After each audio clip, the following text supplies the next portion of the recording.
700 Israelis and more than 400 Palestinians have been killed since the militant organization Hamas attacked Israel on Saturday.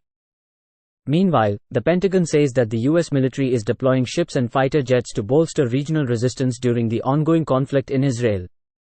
Attacks on Israel by Hamas have been dubbed the Operation Storm Al-Aqsa. The current situation in Israel and Palestine is being described as the most tense situation in the past decades. Israel claims that many of its citizens and soldiers have been taken hostage by Palestinian fighters, while according to the United Nations, more than 123,000 Palestinians have been displaced due to the Israeli bombing of the Gaza Strip. In this report, we will examine how Hamas was founded, where the organization gets its weapons from, and what are the capabilities of its rockets and missiles. On December 14, 1987, when the First Intifada was in full swing in Palestine, Sheikh Ahmad Yassin along with a few people announced a new resistance movement which was later named as Hamas. Earlier, Sheikh Ahmad Yassin had said in an interview that he had spent a lot of time preparing the new youth generation for resistance.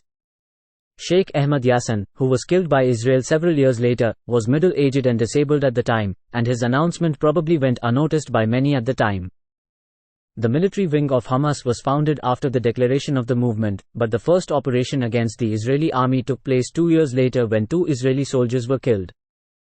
Before the first elections held in the Gaza Strip in 2006, Hamas did not have significant military power, but in the 2006 elections, Hamas won a majority and was in a position to establish a government in the Gaza Strip.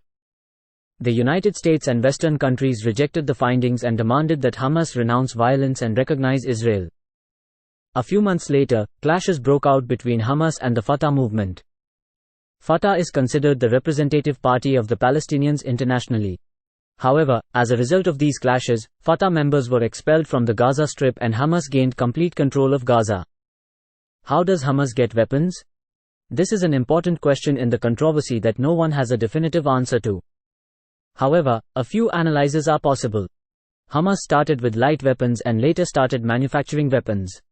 In the past, Israel bombed weapons factories linked to Hamas from time to time. A Russian-made Katyusha rocket was fired at Israel from Gaza for the first time in 2006, after which Israeli forces imposed a siege on the Gaza Strip in 2007, and it has not been easy for Hamas to obtain weapons. That's why Hamas started making weapons on its own. Some analysts believe that Iran supports Hamas through Lebanon, but these allegations have not been substantiated. During this time, Hamas also developed missiles, which were initially quite light. Some Palestinian politicians demanded that Hamas abandon the use of missiles in the face of an Israeli response, which would be in the form of aerial bombardments and ground attacks.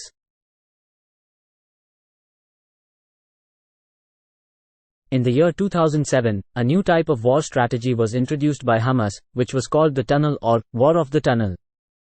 And then within a few years, Hamas built a complex and integrated system of tunnels that give Gaza access to Egypt and other areas. When Israel launched a ground attack in 2014, Hamas took advantage of this system.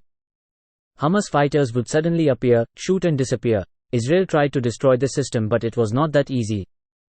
In the following years, Hamas developed ever better and more powerful missiles that could hit southern Israel as far as Tel Aviv and Haifa.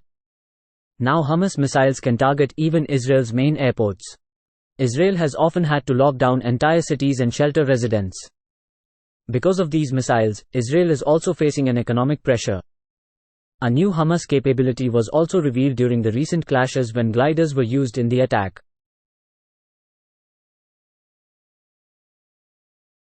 Hamas has different types of missiles.